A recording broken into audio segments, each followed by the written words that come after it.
How are you guys doing today? I hope you're all doing well. As usual, I'm going to give it a couple of minutes until I see all of you all. Hello, everyone. Hope you all are doing excellent because October is almost over and Halloween energies are at its peak. Anyway, I am going to just see that I'm on the right chat on, and I'll give it a couple of seconds before more of you all join me in. I don't know for some reason why I'm not appearing on the feed. Maybe you know, there is a just a second, guys.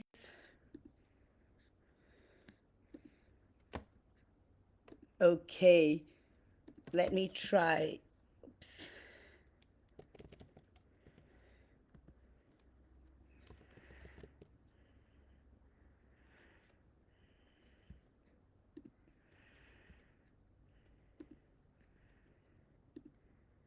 All right, I don't see anyone yet.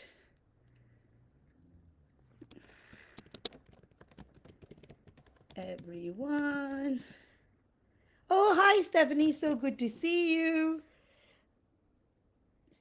All right, how have you all been? Tell me how your October has been, how this week has been with the full moon energies and the eclipse energies, and how everything has been with your life. And let me just check. Why is it that I'm not appearing? All right. Okay.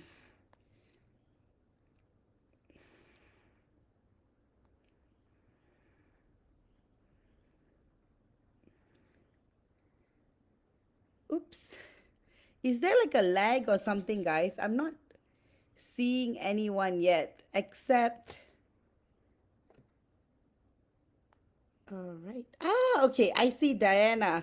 I have to like see it from my phone. I don't know why. All right. Diana says hi to everyone. So I'm going to give it a couple of minutes until more of you all join me. And meanwhile, I'm just going to see why I'm not able to like invite everyone. Okay.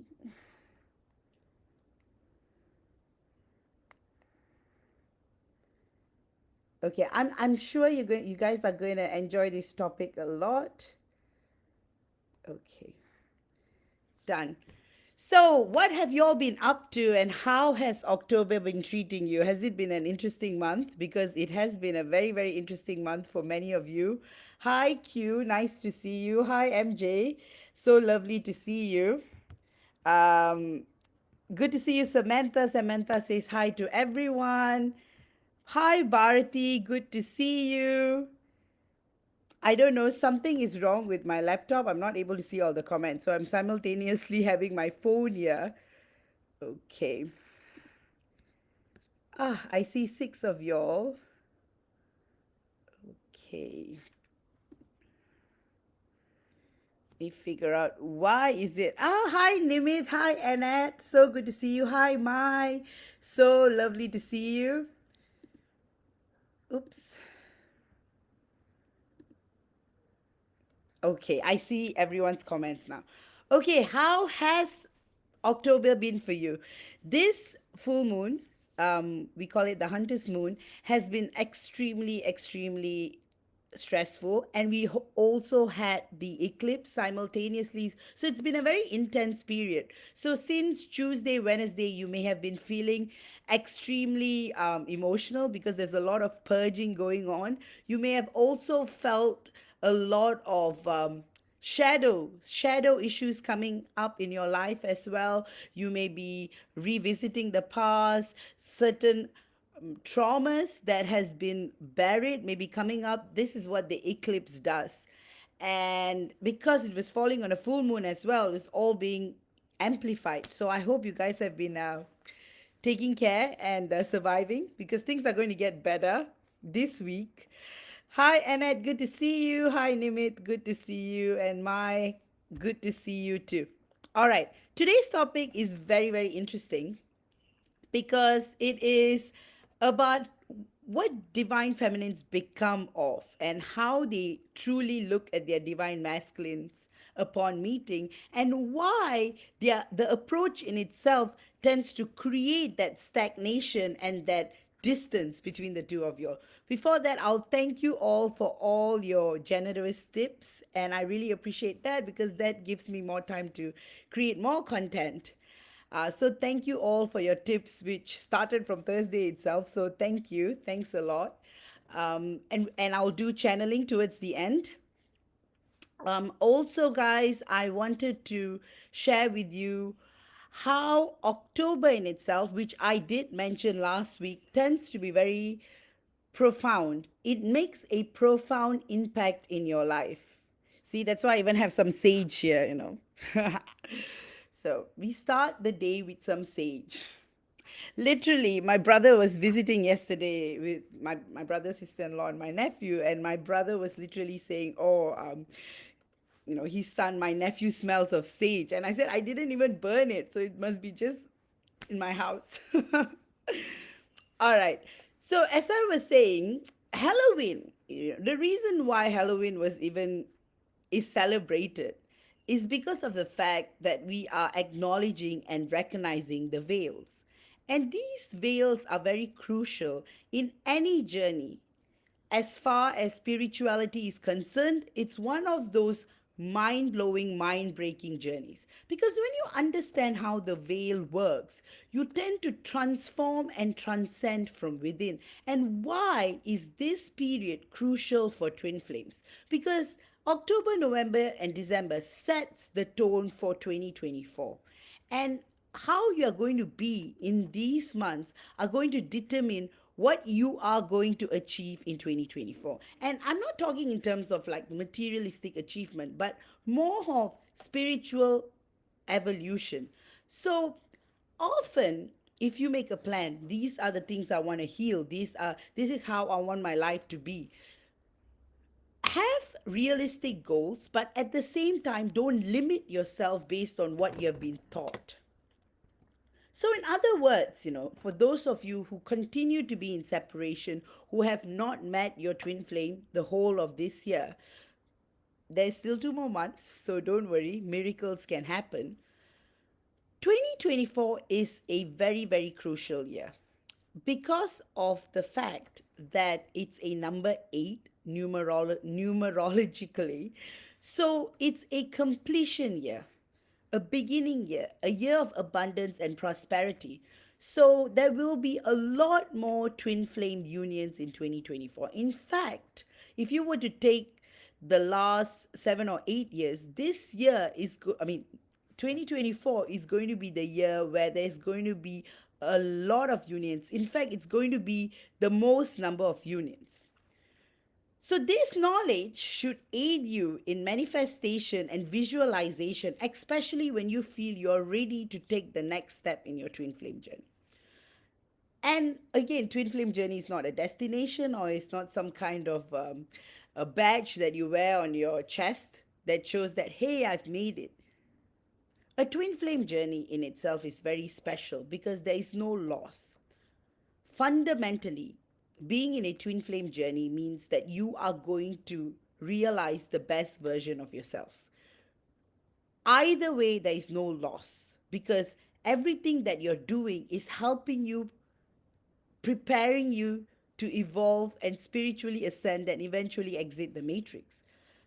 And these are very crucial because if you are stuck in 3D connections, you're going to be stuck in this loop of samsara. Not only this lifetime, but many lifetimes to come. But the twin flame journey kickstarts your spiritual journey as well simultaneously because they're all one.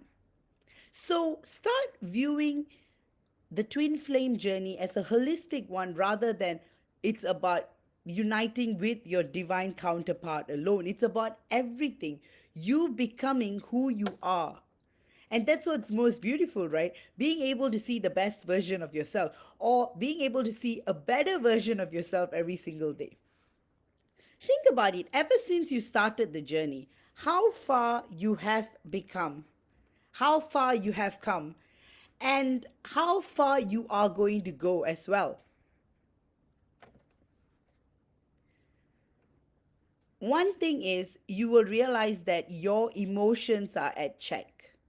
You are much more and more in tune with your feelings and emotions, and you are also exploring. So there's a lot of soul exploration work that takes place as part of being in a twin flame journey. So again, I don't know why the comments are not appearing here. So I'm going to say hi to all of you all from here. Diana, mine's been up and down, but keeping up in good spirits. That's great, Diana. Samantha, thank goodness this week was intense. Rebecca, hey Vaish, and Rebecca says hey to all. Karen, good evening. Vaishnavi still here. Oh, good evening to you as well. Hello, Dawn. Good to see you. Hi, Linda. And Linda says hi to everyone. Hi, Rachel. Dawn, is the goal of billionaire too unrealistic? Of course not. Please ask a billionaire, and he will probably tell you that it was not unrealistic. To him, it was part of his life. That's why he even became a billionaire. A lot of people are afraid to even dream that big because they're so caught up by the day to day notion of everything. So, hence, that's why our dreams always tend to be very limited. Oops, I don't know why I froze. Oh boy. The internet. Okay, now it's all right. Ah, I see all the comments. Perfect.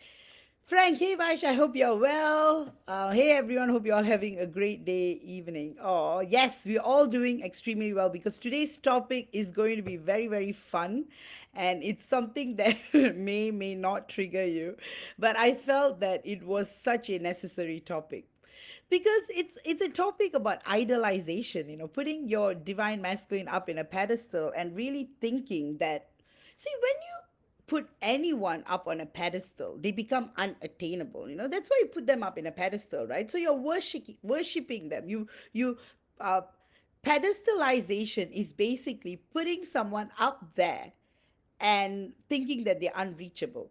And human tendency is that we always want perfect things. So the moment you start thinking of your divine masculine as perfect, indirectly you are pedestalizing them. But a lot of you who are further into the journey don't might not think of your DM as someone better than you, but more of you're frustrated about them. But thinking about them constantly in itself is pedestalization. And the interesting thing is, in a normal connection, when you put someone up in a pedestal, they're always going to like feel high, and they're not going to exactly treat you with a lot of respect because you're giving your power away. In a twin flame connection, when you do that, what happens is that they feel it 100%. When you're constantly thinking about them, they can feel you thinking about them. And what would people do? Naturally, they will run. Like, why is this person like so in love with me? Why do they look at me as though I'm perfect? Why there are no other men in the world? Why are they just fixated at me? And it starts making them question themselves. Am I that great? Or they will think that you have a problem. So, a lot of divine masculines in the beginning, when they get all this attention from their divine feminines, they tend to question, why is this person extremely nice to me? How is it possible? I suck. All the other women rejected me. I am terrible. I mean, terrible in so many ways, in so many things. I'm not even that smart. But why is it that my divine feminine puts me up in a pedestal? Why does she treat me like I'm a freaking king of the world? I'm not even that good. Maybe there is something wrong with her. So, this is when the whole thing starts, where the entire process of uh, of your divine masculine suspecting who you are is, why is this person, oh, maybe this is this person's game. They do all this so that once they get me, they can start torturing me. Maybe it's part of those love bombing, gaslighting techniques. All of these thoughts tend to flood your divine masculine because he's thinking in terms of 3D, right? So, in terms of 3D, he doesn't think he's perfect. And the truth is, no one is perfect. We all have our flaws.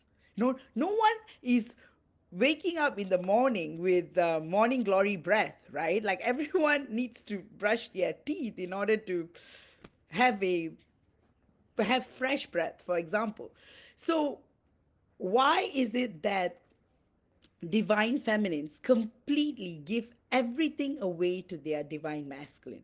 It's like divine feminines not only put their divine masculines up in a pedestal, they think that their divine masculine is their knight in shining armor. And this comes from this mindset that one doesn't deserve to be happy. A lot of self sabotage occurs because divine feminines naturally don't believe that they deserve happiness. The reason why a lot of 3D connections are successful is because if you look at the 3D connection in itself, you often have what you call the stronger partner. One partner tends to be up in a pedestal and the other partner tends to worship them. These are usually that's the relationship dynamics that you see in 3D connection. One partner has more power over the other partner. There's always one partner who loves the other partner more, and with that they dictate the entire connection. But in a twin flame connection, such a dynamic does not even work. Only when you start realizing how unique you are to one another, how unique your divine masculine is, how unique you are, and how special and how perfectly imperfect you are, and how you both add value in each other's lives, only then your journey of union kickstarts. So I had this divine feminine I worked with, and she told me her divine masculine literally told her this. He gave her this piece of advice: find find someone that you can benefit from. So you can view it in a few different ways. One, you could view it like she's not good enough, so her divine masculine thinks there's nothing he can benefit from her. Or he feels insecure and he feels he has nothing to offer. So it's either one, right? So you see, there's a lot of things your divine masculine would have said that are clues into your connection, but often you're too hurt, you're too displaced emotionally to even listen to what he's trying to say, right? So, this is how it works. Stop putting your divine masculine up in a pedestal because he doesn't want you to put him up in a pedestal. He wants you to treat him like a normal being. But, however, respect is very crucial. At the end of the day, you still want to respect your divine counterpart, and it works both ways. So mirroring not exactly works this way. When you put your DM up in a pedestal, he's not exactly putting you up in a pedestal. In fact, this is when contrast mirroring happens. But once you change your ways and you start looking at your DM in a very wholesome way, you will notice one thing. You will notice there is this silence that starts to grow. You start to feel more and more in tune with your divine purpose. And there will come a point where you realize that your divine masculine is unique to you and is for you, but at the same time, he does carry 3D flaws. He's not exactly the most perfect human being in the 3D world, nor is he the most perfect. In other words, he doesn't have to be in a pedestal because you're one soul. Why would you want to put another part of you up in a pedestal? Like you're both equal. One soul, how can you one be up and one be down, right? It just doesn't make sense. How can it just so that's why stop the pedestalization because pedestalization is not going to bring you anywhere as far as the twin flame connection is concerned. So, strategies to view your divine masculine in a very unique way. How do you view your divine masculine in a very unique way? First, you need to accept you are unique, you are different. A lot of twin flame connections tend to have a gap is because human tendency is you start comparing your twin flame connection with your friends with other 3D relationships. Hence, that's why it looks like it's an unattainable journey. But if you really, really bring it down, the triangulation I was talking about last week, if you triangulate the energies and view your divine masculine as a mere mortal, a mere human being, you will notice that you guys are actually mutually interdependent of each other. You have the feminine energies to offer your DM, and he has the masculine energies to offer to you, and together you become the perfect yin and the yang, right? And this is how you're going to ascend. So, stage one is ascending to a certain level before union. Stage two is ascending together, and that's when multi-dimensional union and self-exploration and exploration together starts taking place. And when you're at this stage, it's more about 6D and above. You're vibrating six dimensional energies and above. Your purpose and mission in life becomes very much about serving the world. It's no longer about each other, it's about how you view love in itself in a very holistic way. So, unconditional love.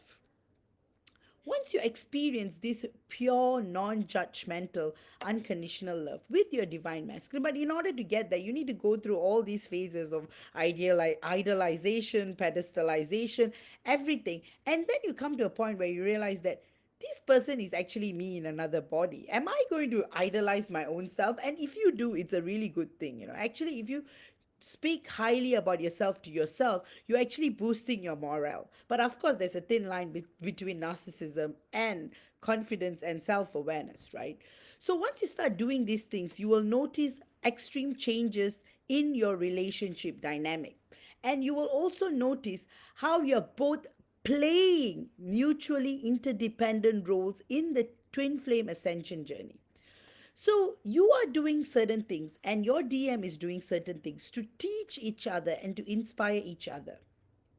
So, example, the role of your divine masculine when he runs and when he doubts himself is actually a direct mirror. So the pedestalization in itself might not be the mirroring, but what he goes through when you pedestalize him is the core of the understanding of this entire topic, because he goes through insecurities. Why is this person putting me up on a pedestal?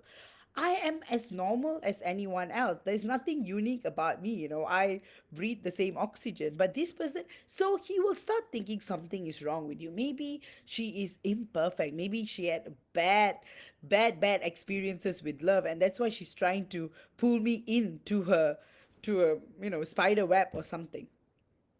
So, this is what happens when you put a person up on a pedestal. They start seeing the flaws in you. So, when you put someone up, they're looking down on you. And looking down is not exactly a good place to be in. So, why? Put yourself up. Let's not even talk about equality here. Think of yourself as playing unique roles to yourselves and to each other and to the world. And transformation starts happening from then. Okay, I'm just going to check why I'm not seeing comments. Okay, Linda has got a question. What does the DM think when he's the one that puts the DF on a pedestal? So that also happens, usually putting either counterpart. When truly, a divine masculine rarely puts their divine feminine up in a pedestal. They adore them, they admire them, but they don't have that pedestalization. Because if they have that pedestalization, they will. So, what I'm trying to say is they are not looking lowly at their divine feminine, but at the same time, they're not putting them up on a pedestal as well. Because once a divine masculine does that, the gaps between each other will increase. And often the divine masculines in that regard are more awakened, because they tend to view their partner uniquely and they know that she's special, and rather than putting them up on a pedestal on an unattainable level, they put them up in a precious place. So that's how divine masculines actually look at divine Divine masculines actually look at divine feminines. They look at them as though they're very precious, and their love and thoughts have to be taken care of. That's how they actually view them.